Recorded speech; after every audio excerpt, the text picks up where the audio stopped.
Not all that many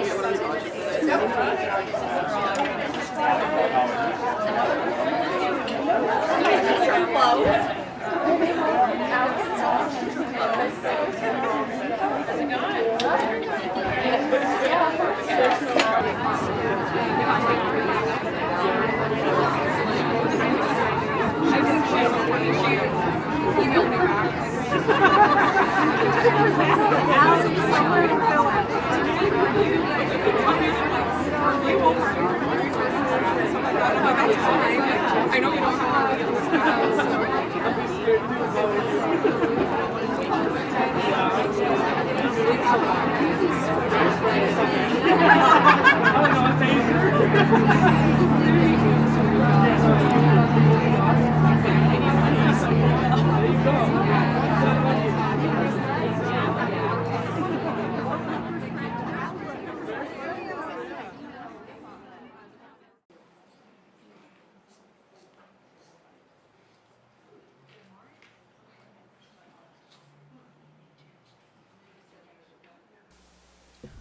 Testing. Okay. Good morning. Let's get this right before someone else comes up. Well, just do this then, if you're a speaker.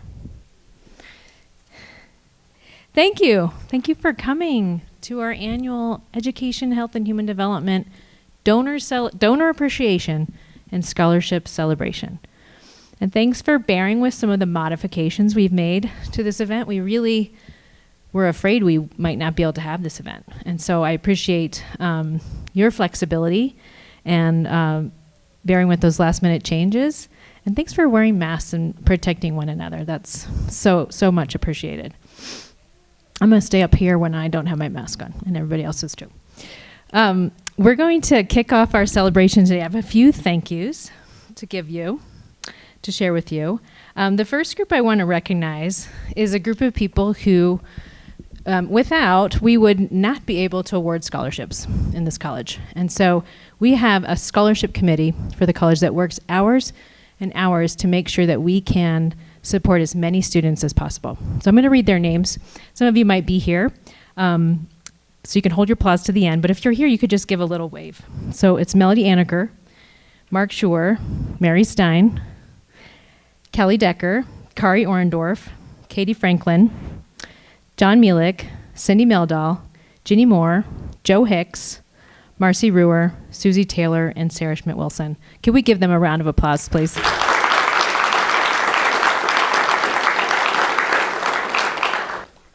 The second group of people I would like to recognize is the large number of faculty and staff in the college who care about our mission enough to also be donors. And so I call that group the Dean Circle of Giving, and I want to read their names as well and just hold your applause till the end. Colleen Kaiser could give a wave, Mary Stein, Robert Carson, Bill Fries, Jenny Moore, Tricia Seifert, Tina Verslin, Sarah Schmidt-Wilson, and Marcy Gaston. Thank you. In this college, I have a first-rate advisory council, and many of our members are here today, so I want to recognize them. And hopefully I didn't miss anyone in the audience who snuck in while I wasn't looking. Ramona Murat-Spadin, could you give a wave? Ellen Craigbaum, Deb Redburn. Thank you, Deb, for helping today. And also I want to recognize Linda Hughes, who is a former member of our advisory council. Did I miss anyone? All right. Thank you so much. Let's give them a round of applause. So the group of people I depend on every day to do what we do in our college is my leadership team. So I'm going to recognize those folks and have them stand up and turn around and say hello. Dr. Kate Kaminsky is our senior assistant dean. Joe Hicks is our new assistant dean. Dr. Am Eubank is the department head for education. Dr. Rebecca Colts is the department head for health and human development. And Mary Miles is our associate dean for scholarship development and academic impact. So give them a round of applause, please. I'm going to ask Kate Kaminsky to kick off our program with a message for our students.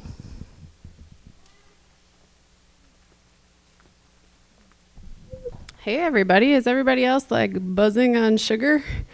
I think we need to add broccoli to our list of things to order from catering next year to at least balance a little bit. So Allison said, my name is Kate Kaminsky. I'm the Senior Assistant Dean and Director of Student Success in our college. So my job is to help students who are struggling in different ways. And Joe Hicks was also introduced, just to have him give a wave again. He's our new Assistant Dean who's working part-time with students who are struggling. He's also helping with our MSU Friday and orientation initiatives, and also is doing a new program on kind of how to find your professional voice. So if you need help on resumes or cover letters or just kind of figuring out kind of what you're going to do next, check those out. I've sent them out on emails. They're also in the student connections. I also want to say that some of you are the best connectors to people like Joe and I. So if you're struggling, definitely get in touch with us, but you also know the students in your classes who might be having a hard time with, different things that are happening back home and they don't know how to deal with them, or academics, or other things that are happening. There are so many people on our campus that want you all to be successful, that want you to go on and do amazing things in education and health and human development fields.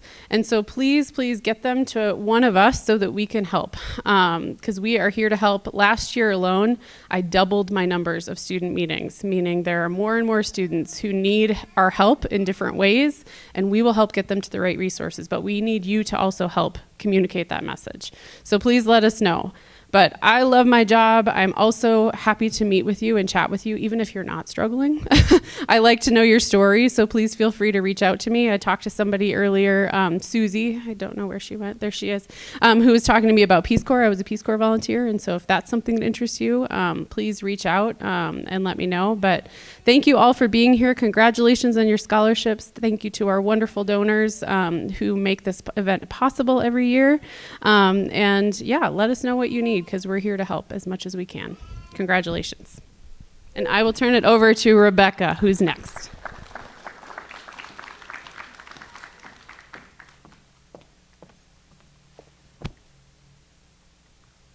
Good morning, everyone. It's good to see you all this morning. As Kate said, I'm Rebecca Colts. I'm the department head for Health and Human Development, and it's really, I think this is one of our events that is such a highlight for us in the college, is to come to this event, and so happy to have it in person this year. I'm here to share with you a few items to update you on our department, and it's really difficult for me to do that without telling you about our mission statement in Health and Human Development. For those who don't know, our mission statement is enriching human well-being, and we conceptualize that through 5 domains of well-being, and that would be physical, social, emotional, intellectual, and physical. And each of our majors in our department, we have lots of majors. We have, in general, we have 9 academic discipline areas, and so we've got a lot happening in the department at any given time. And we use that mission statement to connect us as a group, as a unit. And our students, when they study with us, are learning and gaining expertise in at least one, if not 2, of those areas of well-being. And so today, I noticed when I was looking at the students and the things that they said about their scholarships, that they really appreciated your donations because it allowed them to focus. And I'm going to share 2 examples today that I think are really good examples of what your scholarships allow them to do. One of the first things that I always track in the department since I've been department head, this is my 3rd year, is the number of hours that our students spend in internship. I would say the majority, if not all, of our academic disciplines have an internship experience. And in our department, we have a pretty fantastic number of hours that we accrue throughout the year. Even through COVID this last year, that number didn't change. In fact, I think it may have went up. We accrued about over 80,000 hours of internship field experiences for our students, and that's across our undergraduate and our graduate programs. Those internship experiences were in Bozeman, they were in outlying communities, they were in communities all across Montana. And in those experiences, those students are gaining valuable experience and being able to practice their craft, and in many cases, these internships result in employment for them. The second way that our students really benefit from their scholarships and your donations is that it also allows them to be able to publish and do research with our faculty. We had a tremendous amount of research that was still going on even through COVID. I was looking at the numbers. We had students who published or presented with faculty works of research were over 50, which is pretty remarkable. That allows these students to gain valuable experience. It allows them to gain research experience. It gives them a fantastic line on their vita or their resume, and it gives them experiences if they want to be able to move towards graduate school. I could share so many more ways, but I'm not allowed. I could stand here all day and tell you all about all the wonderful things that are happening. But I wanted to share those two primary examples with you today and just say thank you for your donations, and that your donations allow our students to be able to have these types of experiences and to not have to worry about some of the financial impacts of going to school. So thank you.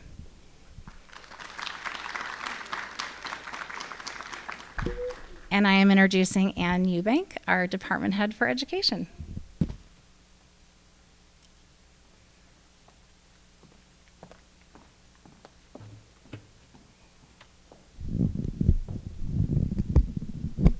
I'm just taking this out of the holder. Thanks, Rebecca, and good morning to all of you. I'm Ann Eubank. I'm proud to represent the Department of Education today, and proud to be part of everything that we do in the Department of Education. The first thing I'd like to say is a huge thank you to our donors. You may have heard in the news that there's a student debt crisis. And the reality is that the average of student debt that our students graduate with is about $10,000. And so your gifts go a really long way in reducing that student debt, that burden of going to school, so that our students can really thrive in their careers. So thank you so much. I wanted to give a few department highlights. I'm going to talk about this explosion of grants that our faculty have received over the past several years. And it's very beneficial to students too, because many of our students are student workers on the grants. They're graduate or undergraduate research assistants. They benefit from the innovations that the grants provide, either in the community or within research, or just even like a program grant that's supporting something that's helpful for Montana. So right now, we have $18.7 million in grants that we've accrued. Yeah, that's pretty amazing, isn't it? I didn't have time to look up the trend, but it's a really upward trend, and bravo to all of the faculty and the staff who have pursued this funding, because it's really instrumental to our mission. So that being said, 18% of our faculty are involved in grants that deal with rural education initiatives.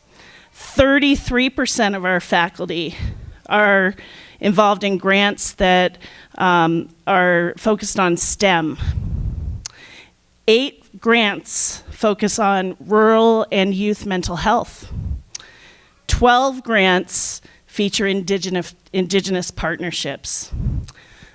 So that's just a real testament to the individuals who write these proposals. And once you get the money, it's a lot of work, and it's so beneficial for Montana, for the department, and most importantly for the students. And not just the faculty are involved in these grants. This is a whole department effort with our staff, our students. It takes a village to use these funds wisely and to complete our mission. So we're very grateful to our entire department for their efforts in that regard. I want to talk a little bit, just very shortly, about our graduate programs. So if you know me, I really like data. So here's another data point. We have, since 2017, the Department of Education has graduated 655 graduate students. That's pretty amazing. So those of you who are supporting scholarships for graduate students, thank you so much. Our graduate students are often a little bit older. They have families, they have mortgages. Some of them are taking care of their parents, and every little bit helps. So thank you very much for your efforts there. And then, really, I really believe this, that the graduate programs in our department are the programs of choice in this state, and we're very, very proud of our efforts there. For undergraduate programs, I just want to give you a snapshot of some context, and I saw this in a meme the other day, and it really struck me. So our current 7th graders, their last normal year was 4th grade. Yeah. So what does that mean for our students? Our current juniors have never had a normal college experience. So we know normal's gone, right? Well, that's my thought. Things are not the same, and they likely will never be the same. But I am so proud of the grit, the flexibility, and the resilience that our students have displayed over the past 2 years. It has been nothing short of amazing. And our students, for example, we graduated 200 new teachers last year. 200 new teachers. And this was during a time when many teacher preparation programs stopped offering field experiences, which delayed graduation, or students graduated with less field experience, less time in the P-12 schools. And we didn't do that. We kept the field experience going. And I'm really, really proud of our staff and our faculty and all of our team's efforts. And I'm especially proud of the students. I know this hasn't been easy. And this is the beginning of a career where really nothing's ever easy. So you're getting really good training, and we're right there with you. And thank you for making a difference in the lives of kids in Montana. And so the partners in the field make this possible. We can't do what we do without the support and the partnership and the relationships that we've built and that we sustain and we nurture with our partners in pre-K through 12 schools all across the state of Montana and beyond. So thank you to the Bozeman School District, to every single school district we work with. And then finally, I just want to say thank you to our team. We are collegial. We work together to solve issues. We have resilience, we have grit, and we keep on going because this is about kids, and we're all on Team Kids. So thank you so much for being here, and I'm just always delighted to shout our successes from the rooftops because this is about what you do that makes this possible. Thank you.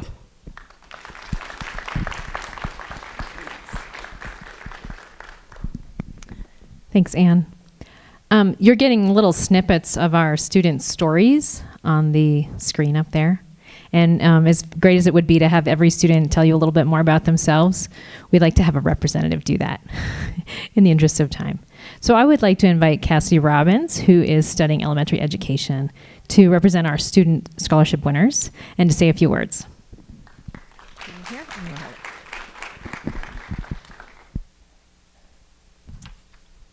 Hello, everyone, and welcome to the College of Education, Health, and Human Development Donor Appreciation and Scholarship Celebration Breakfast. My name is Cassidy Robbins, and I'm a junior here at Montana State University studying elementary education.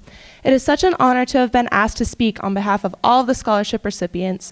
We would not all be here today to celebrate our successes without the help of our amazing donors. I was fortunate enough to receive the EHHD Success Scholarship this semester and would like to thank all the donors that contributed to this incredible award and are helping me continue my education. Being that I'm putting myself through school, I have had to hold a steady job or two over the last 2.5 years while being a full-time student. This fall, I started my first semester of practicum and was placed in 4th grade in Manhattan. While I have loved every minute of it so far, I haven't been able to work as much as I have in years past, which has taken a huge cut out of my savings account. I am so grateful to be awarded this scholarship as it will help me cover tuition costs where I'm unable to make money at a real job this semester. My ideal classroom would be a 2nd or 3rd grade, as I have always loved working with that age group. I feel like kids at that age are still young enough to have fun and be over-the-top creative, but are old enough to understand some important life skills. I was at that age when I knew I wanted to be a teacher, so my 2nd and 3rd grade teachers had a huge impact on my future as well, from that point of my life on, and I hope I can make that kind of impact on my future students. Not necessarily to make them all want to be teachers, but just to find their passions in life and run with them in the right direction. This time next year, I will be a student teaching in hopefully a rural elementary school near Billings, Montana. I grew up in the small towns just west of Billings, and my family still lives around that area today. So I'd like to return there and practice everything I've learned over the last 3 years here at MSU. After graduation next fall, I plan on sticking around the Billings area for a little while longer to continue my teaching career in a rural community. Thank you again to all the donors for your generous contributions to all the scholarships the College of Education, Health, and Human Development has to offer, and I hope you enjoy the rest of today's celebration. Thank you.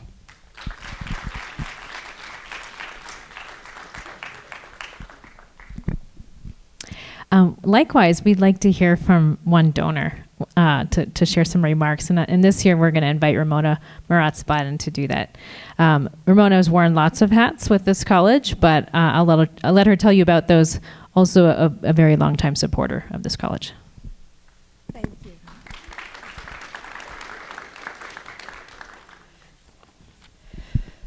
Good morning, everyone. And especially good morning to you donors. We wouldn't be here without you. Can you hear me? Okay, good. I'm delighted to be here representing the donors. It's an honor, and I'm going to tell you a little bit why. I've been a scholarship recipient. I've been a university professor for over 40 years. 29 of those were here at MSU. I've been on the scholarship selection committee that you've heard about today. And I am a donor. I understand the process. But I didn't know about donors and the whole process when I was your age. I mean, the age of the recipients here. And, and frankly, all I remember was I was told that I had promise, air quotes. What does having promise mean? I mean, you all probably have some idea about yourself, but that's kind of a nebulous thing. I knew I had been selected because I did well academically and because I was involved in more than my studies. For example, I'm a native Idahoan. At least I was. That's where I was born and raised. And I entered the Make It With Will contest when I was a senior in high school. And here I was gone away. I was at college majoring in chemistry, and I won the contest. So, went back, got the sewing machine, and I was one of two chemistry females majors. The rest were all males, and I got a lot of ribbing. What are you going to do with a sewing machine? You're a chemistry major. Well, I continued making more of my clothing, for goodness sakes. And being a student, sewing, skiing, and president of a campus service organization was me. It defined me. My mentor said that I showed promise. Again, whatever that meant. I later realized that my professors and others had faith in me and my ability to succeed.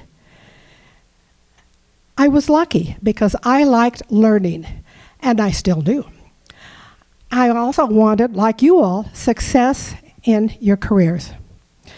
I always had a part-time job, like many of you, as I'm reading from up here, many of you do, because it's how you are able to afford to do what you do here at MSU.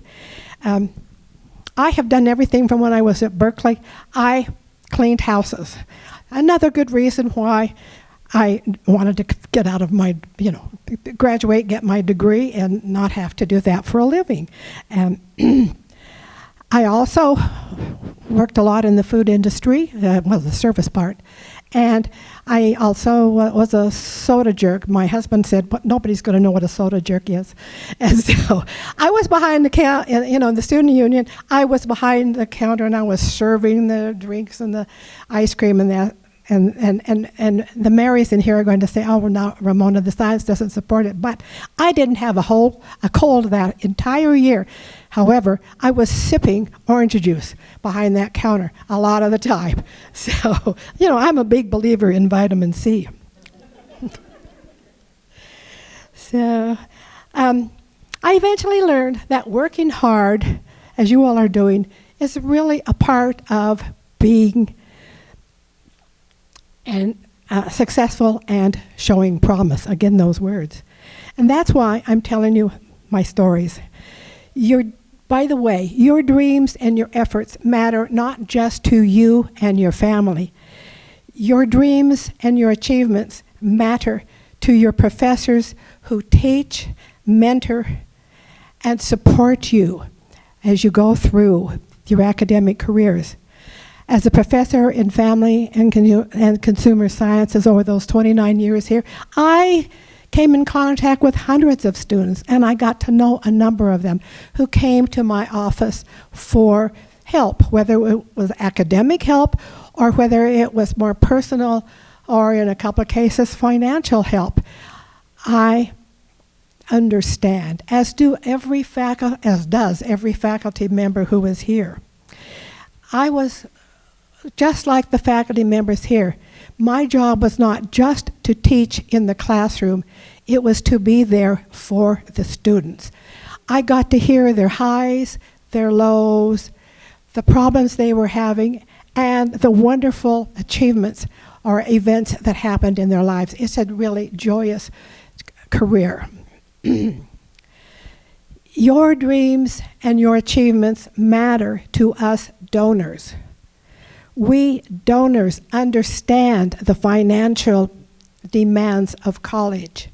We know how hard it is to hold a part-time job, to work on your studies, to, in some cases,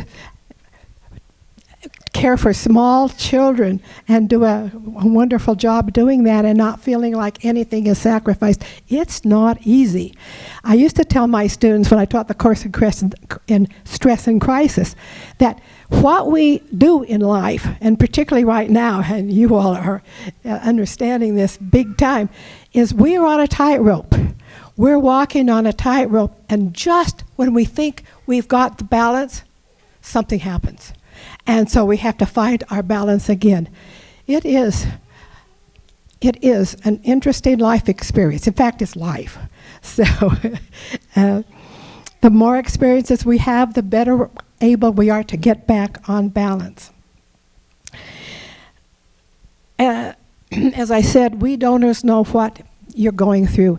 We have been in your shoes. Not necessarily each person's shoes, but we have been there, we have done that. We donors give money for scholarships, assistantships, and awards to help promising students achieve their academic goals. I started my scholarship with royalties from a book called it's a workbook called Exploring Relationships, and it was a very popular workbook. The students may not have thought that as they were doing but they had their choice of 15 exercises out of 30, I think it was. And this was in the survey course in courtship, marriage, and family. But it was so popular that, in the useful sense, because what it did was, at least from my colleague and I who designed it and built it, was it provided students the opportunity to learn the concepts we were teaching about. I'm just going to mention a couple of things. The students didn't think they needed to learn anything about estate planning. And I said, well, I had Marcia Getting come in, who's an extension agent here, a state extension agent. And she said, well, what happens when your parents die? Who gets the farm, the ranch, the buildings, the whatever? And if you are living with somebody else, and you break up, who gets the dog? Very important questions. And also the one that sticks with me, and my husband just gasps every time we go somewhere. He will not pay $4.50 for a cup of coffee. How much does a latte cost here now? $5. Okay. One of the worksheets that these students did, and they all, by the way, had to talk to somebody else. That was a very important part of exploring the relationships, because it's one thing for us to do them by ourselves. It's another thing to have to talk to somebody else about our decision making. And believe me, when you get into a marriage, that is really important. So, but anyway, one of the worksheets had to do with budgeting. And I can't tell you how many students came in and said, if I didn't buy all those lattes, I would have saved $35. Or another student, $50 a month. And so, little things like that, figuring out what's going on, especially when you're on a tight budget, is really helpful, because you don't think about it. You just go do it. You're with your friends. So this workbook was a success. But when I retired, it retired too. And so, but I kept on giving. And I started the scholarship, like some of the faculty here today, because we believe in students, and I still do. And I want our students to succeed, to keep America being the exceptional nation it is. Now, here is my takeaway message to you scholarship recipients. Know you have been selected not only for your academic promise. Each of you has been carefully selected by that selection committee for your goals and your ability to work hard to achieve them, as well as your academic abilities. You show promise. So we donors believe in each of you. We believe in each of you so much. We are giving our money to help you achieve your goals. And with that, let me wish you every success as you go about achieving those goals.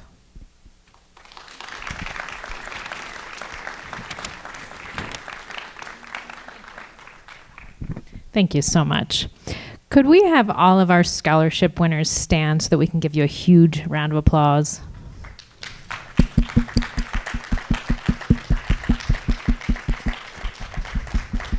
Congratulations. And could we have all of our donors stand so that we can give you a huge round of applause?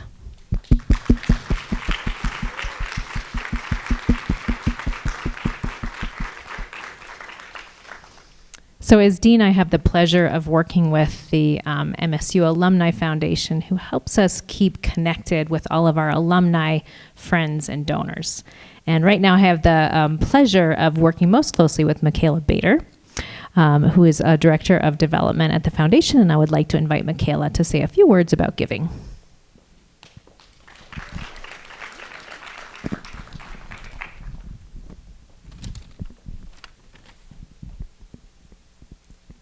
Good morning, and thank you all for being here. As Dean Harmon said, my name is Michaela Bader. I'm a Director of Development at the MSU Alumni Foundation. And at the Alumni Foundation, our mission is to cultivate lifelong relationships and secure private support to advance the university. It is my great honor to serve as the liaison to the College of Education, Health, and Human Development. Thanks, Dean Harmon, and to the college for allowing me the opportunity to be here to share my appreciation for our donors and to congratulate this year's scholarship recipients. Working with donors to establish scholarships, whether it's in memorial, honoring their experience at MSU, or offering a bit of support to the next generation of Bobcats, is truly the most meaningful part of my job. We hear time and time again that without scholarship support, students, alumni would not be able to attend the university, continue on their intended path, and secure their foundation for a successful career. We continue to see that scholarship support is having an outstanding impact on the lives of our students. During a recent visit with an alumni who established a scholarship in the 90s, we were reviewing his more than 30 scholarship recipients. The donor remarked that each of these student awardees was carrying forward a part of his legacy. I want to thank each of you as donors to the College of Education, Health, and Human Development in building on your legacy. This year, I am proud to share that the college will award 146 scholarships to 137 unique students, totaling more than $188,000.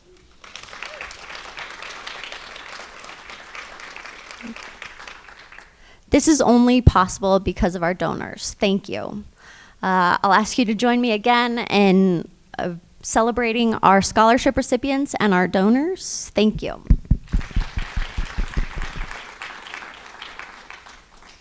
I'd like to invite up Dr. Eubank and Dawn Summerfield to present the Teacher of Promise Medal.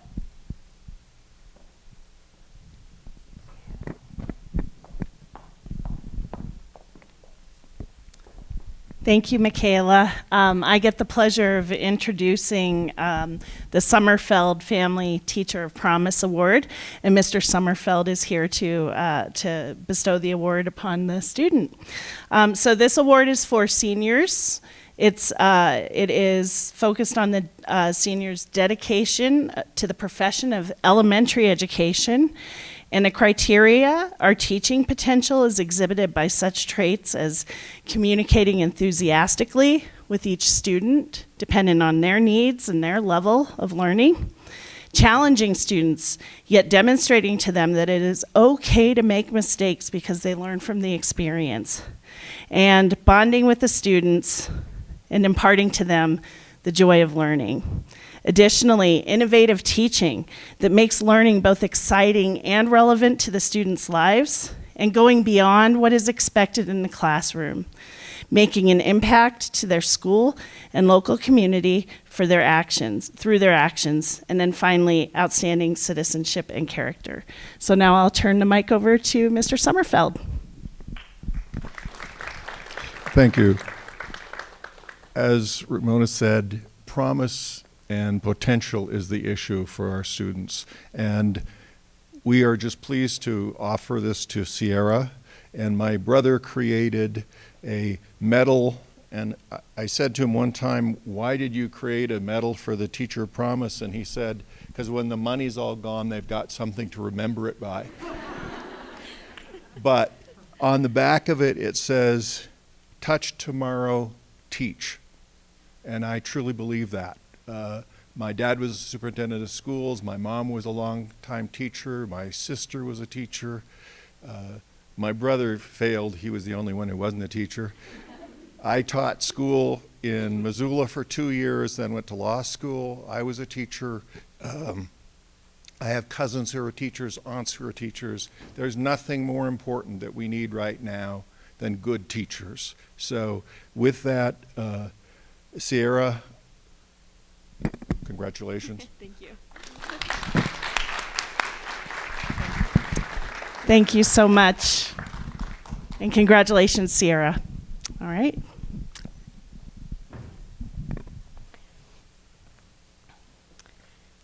So just a couple more words about giving. This year we had to say farewell to some of our friends, and so I wanted to let you know that we have established memorial scholarships for them. John Cole was the dean of this college, and he had already established an endowment for supporting the preparation of ed leaders, and so we have that. Nancy Hopkins was a much-loved instructor in education, and so we have a memorial scholarship for Nancy Hopkins that we're raising funds for. And Rosemary Newman was a longtime faculty member in nutrition and health and human development, so we are raising money for a memorial scholarship for her as well. If you know someone who might like to honor those folks in that way, we have some flyers that you're welcome to take along. So this is going to conclude our program. I want to say a big thank you to the folks who really put this event together, and that is our Dean's Office team. So I want to recognize these folks if they would just kind of come out here a little bit. You can do it. Becky Stanton, Sky Wernick, Kristen Music. Thanks, big, huge thanks to Kristen. She took over this event kind of in the 9th hour. And then Marissa Cheplick. And who are we missing in the hall? Beverly. Thank you very much, Beverly. And then lastly, I want to say thank you to Bill Fries. Everybody turn around and wave at Bill Fries. He is filming this so that we can share it with folks who aren't here today. Thank you all. And I'm going to turn it over to Kristen, who has some raffle winners to announce. If you entered the raffle for football tickets, we're going to award those now.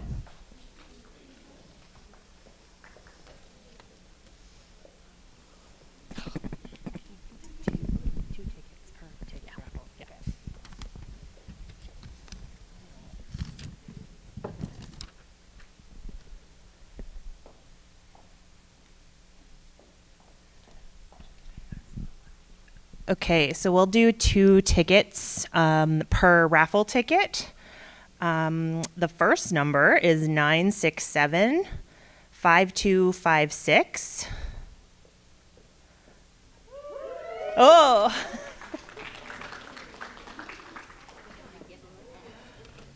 Nice. Okay, the next one is 967-5262. Woo woo!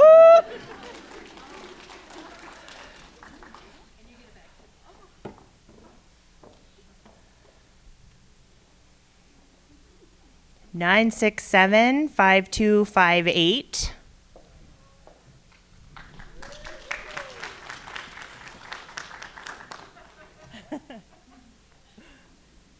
We need a t-shirt launcher. We could just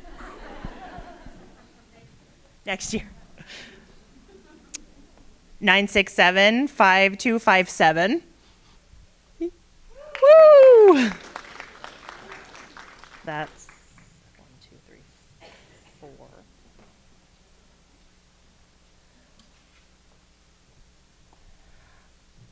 Nine six seven 5252. Woo!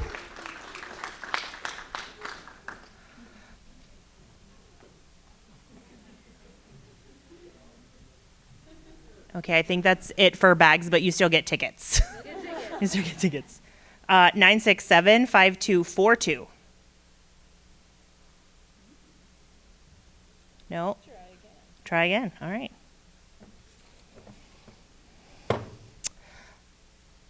967-5246. Oh, strike out again. Okay. Okay. Just pretty much anybody who has a raffle ticket. No. 967-5250. Okay. We'll just start throwing them. 5242. Did we already do that one? We did.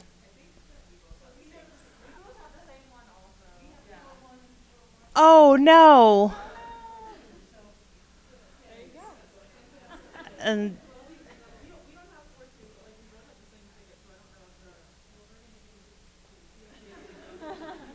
yeah.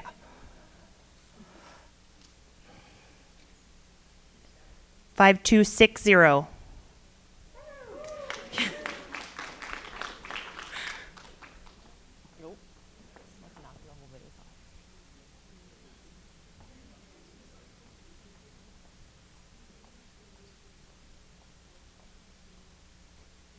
already did that one. I think we got a little. 5245. Woo! Mr. Hughes.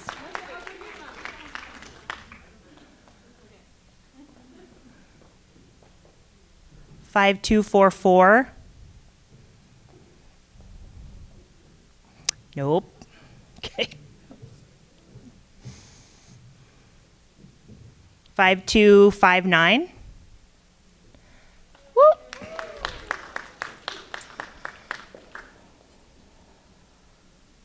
Last pair. Okay. 5253. Woo!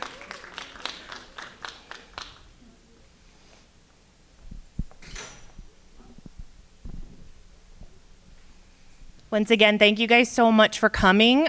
We've got some treats in the hallway left, so please grab some on your way out if you'd like to take some with you.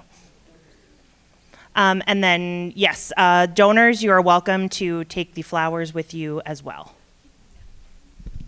Thank you so much for being here. Have a beautiful day. Enjoy your weekend, and we'll see you again soon.